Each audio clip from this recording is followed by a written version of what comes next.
Well, we've landed a couple of big cutthroats here, and because we're 10 miles back in the wilderness, we have to kill a few fish. It's something we hate to do, but this is what we count on to eat when we're in the high country. It's a 10-mile walk into Enos, so you have to have protein, and these big cutthroats are a valuable source of protein. And while we have him out here, just show you just a little bit about maybe how to fillet a fish out in the wild. The first thing that you do is find a log that has a flat surface on it, because you need a flat bed. Always start your knife just underneath the gill cover. Run your knife up to the top of the head, and you'll feel it catch the backbone.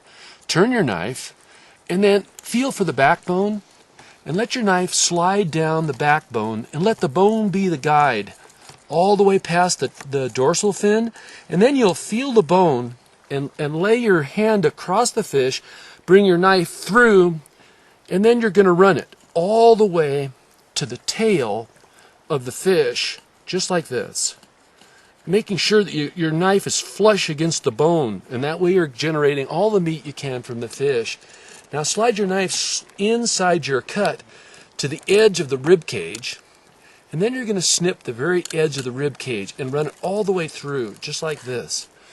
And that slab should begin to fold off of the bone, and what you're going to end up with is a beautiful piece of fish meat, just like that.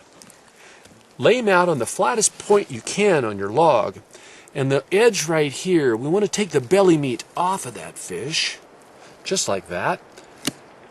Trim it up, snip that off, set that aside, and then start with your knife at the tail. Make sure you got the fish on a level setting. Start your knife at the tail, and slide the knife along the edge of the skin. And what we're going to do is we're just going to take that whole slab of meat completely off the skin. Now it's caught, and we're just going to go all the way to the top. Now, because of the size of this fillet, we're going to have to cut it 3 different pieces, just like that. And what you have when you're done is 3 beautiful pieces of fish meat. Now, the backside of the fish is always the more difficult to do, but if you start your knife at the dorsal fin, poke the knife in through the dorsal fin and catch the spine of the fish, and then again let the knife be your guide. Let the tip of your knife come clear to the head of the fish, cut around the gill cover. Now bring your knife back down to the dorsal fin, and then run it right down the bone. You can hear the bone as I'm running that along the bone. And we're just going to run it all the way out to the tail and stop right there. Now, we've separated the fish now. Now we have to find the rib cage. And we're filleting backwards here. So running your knife along the rib cage, what we're doing now is we're just peeling the fish off the bone and bring it all the way to the side. And now we're separated, and what we have is a beautiful piece of fish meat, just like this. There's one small bone in that. We'll take that bone out.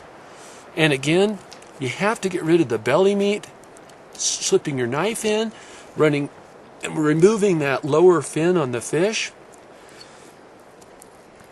And then what we're going to do is we're going to slide up through. That's a slimy little son of a gun. We're going to slide up through to here, set that over. Now, starting the knife again at the tail, slipping your knife in on the skin.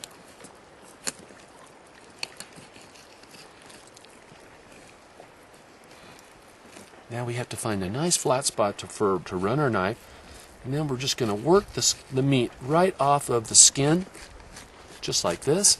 And your knife will slide right along the skin and the meat, and what you have is a beautiful piece of fish meat. And later on, we'll show you just exactly how to make recipes out of beautiful fish meat, just like this. And what you have when you're all done is you have a skeleton that looks just like this, and virtually no meat left on the skeleton, 2 pieces of skin, and all the fish meat in a pile.